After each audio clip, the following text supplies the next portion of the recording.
बांग्लादेश में सियासी उठापटक के बाद अंतरिम सरकार के गठन की तैयारी शुरू हो गई है। नोबेल पुरस्कार विजेता मोहम्मद यूनुस को बांग्लादेश में अंतरिम सरकार का नेतृत्व करने के लिए चुना गया है। देश के राष्ट्रपति मोहम्मद शहाबुद्दीन की अध्यक्षता में बंगा भवन में एक मीटिंग के दौरान यह फैसला लिया गया। मीटिंग में आरक्षण आंदोलन का नेतृत्व करने वाले छात्र नेताओं के साथ साथ तीनों सेनाओं के प्रमुख भी शामिल हुए। बता दें कि बांग्लादेश की पूर्व प्रधानमंत्री शेख हसीना अभी हिंडन एयरबेस पर बने सेफ हाउस में ही हैं। बांग्लादेश इस समय बेहिसाब अस्थिरता के दौर से गुजर रहा है। तख्ता पलट और शेख हसीना के प्रधानमंत्री पद से इस्तीफा देकर देश छोड़कर भाग जाने खड़े होने के बाद उनकी पूर्व कैबिनेट के मंत्रियों पर एक एक कर गाज गिरनी शुरू हो गई है। खबर यह है कि बांग्लादेश के पूर्व विदेश मंत्री हसन महमूद को ढाका एयरपोर्ट से हिरासत में ले लिया गया है।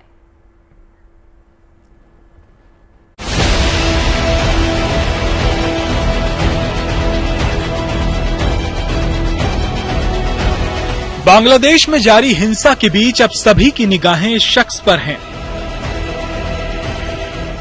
ये है 84 साल के नोबेल पुरस्कार विजेता मोहम्मद यूनुस। यूनुस की पहचान बैंकर के तौर पर रही है। अब वो बांग्लादेश में उभरे नए समीकरणों के बीच एक बड़ी भूमिका निभाएंगे। दरअसल बांग्लादेश के राष्ट्रपति मोहम्मद शहाबुद्दीन की अध्यक्षता में बंगा भवन यानी वहां के राष्ट्रपति भवन में एक बैठक हुई। इसमें मोहम्मद यूनुस को बांग्लादेश में अंतरिम सरकार का नेतृत्व करने के लिए चुना गया। इस बैठक में प्रदर्शनकारी छात्र और तीनों सेनाओं के प्रमुख भी मौजूद रहे। बताया जा रहा है कि छात्र नेताओं की मोहम्मद यूनुस से भी बात हुई थी। इसमें मोहम्मद यूनुस ने अंतरिम सरकार का जिम्मा संभालने पर हामी भर दी। New system that we are looking for, that's what हमें नए सिस्टम की जरूरत है। मैं युवा शक्ति को बढ़ावा देता हूं क्योंकि वो करना चाहते हैं। मोहम्मद यूनुस इन दिनों विदेश में हैं। वो ओलंपिक समिट के न्योते पर फ्रांस गए थे, लेकिन अभी वो विदेश में अपना इलाज करवा रहे हैं। चर्चा है कि अब वो जल्द बांग्लादेश लौट सकते हैं।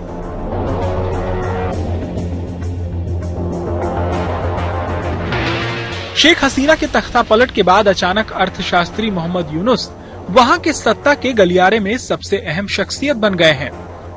वैसे ये सब एक दिन में नहीं हुआ। मोहम्मद यूनुस का जन्म 28 जून 1940 को चटगांव में हुआ था।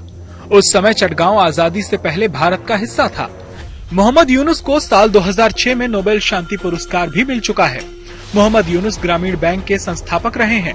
उन्होंने साल 1983 में इसकी स्थापना की थी। तब इसका मकसद उन लोगों, खासकर महिलाओं को छोटे लोन देना था जिन्हें अमूमन लोन मिलना काफी मुश्किल होता था। दावा है कि इस बैंक का असली उद्देश्य लोगों को गरीबी से बाहर निकालना रहा है। मैं साधारण आदमी हूँ। मैं छोटे छोटे तरीकों से मदद करना चाहता हूँ।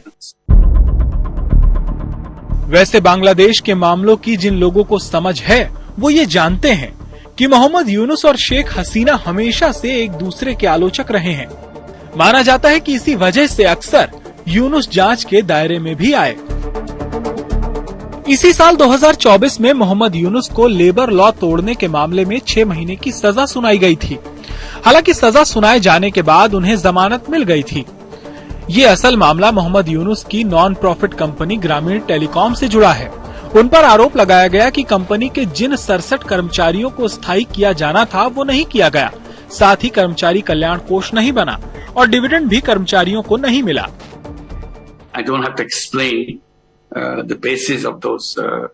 मुझे उस केस के बारे में बात करने की जरूरत नहीं है।